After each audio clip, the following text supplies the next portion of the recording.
Serial जाने अनजाने हम में आने वाला है बड़ा तूफान। जैसे जैसे कहानी आगे बढ़ रही है, दर्शकों को मिल रहा है ड्रामा, इमोशंस और जबरदस्त ट्विस्ट का तड़का। इस बार की कहानी घूम रही है ध्रुव और उसके परिवार के इर्द गिर्द, जिनकी जिंदगी में उन्नति ने ऐसा तूफान ला दिया है कि सब कुछ बर्बाद होता दिख रहा है। उन्नति का चालाक जाल, ध्रुव का बर्बाद होता घर।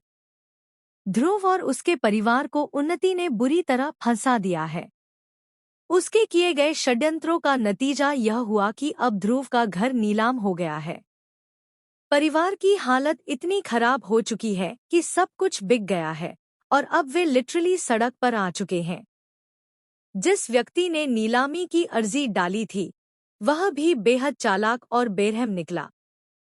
जब राघव ने उसे चेक देकर नीलामी रुकवाने की कोशिश की, तब भी उसने वो चेक लेने से मना कर दिया। और इस तरह ध्रुव का घर नीलाम होकर किसी और के हाथों में चला गया। परिवार सड़क पर, रीत की मां की हालत देख छलक उठे आंसू। रीत की मां अपने दिवंगत पति की फोटो और कुछ बैग्स के साथ पूरे परिवार के साथ घर से बाहर निकलती है। यह दृश्य बेहद भावुक कर देने वाला होता है। सबके चेहरे पर चिंता और दर्द साफ नजर आता है। राघव पर फूटा ध्रुव का गुस्सा। इसी दौरान वहां आता है राघव। लेकिन जैसे ही ध्रुव की नजर उस पर पड़ती है, उसका गुस्सा 7वें आसमान पर पहुंच जाता है। ध्रुव को लगता है कि राघव इस हालत में उसका मजाक उड़ाने आया है। वह आव देखा न ताव राघव पर हमला कर देता है और उसे बुरी तरह पीट देता है। गुस्से में ध्रुव कहता है, तुम तो खुश होना हमें इस हालत में देखकर। हमारा घर बिक गया, हम बर्बाद हो गए और तुम तमाशा देखने आ गए हो।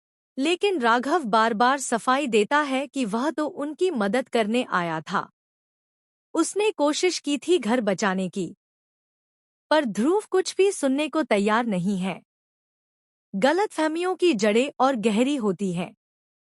अब रीत भी इस गलतफहमी का शिकार हो जाती है। उसे भी लगता है कि राघव ही इस हालात के लिए जिम्मेदार है। उसके मन में राघव के लिए नफरत भर जाती है। एक वक्त था जब रीत राघव की अच्छी दोस्त थी, लेकिन अब उसके दिल में बस गुस्सा और घृणा है। इस गलतफहमी की वजह से दोनों परिवारों के रिश्ते और भी बिगड़ जाते हैं। और जैसा कि सीरियल्स में होता है, इन गलतफहमियों को सुलझते सुलझते लंबा वक्त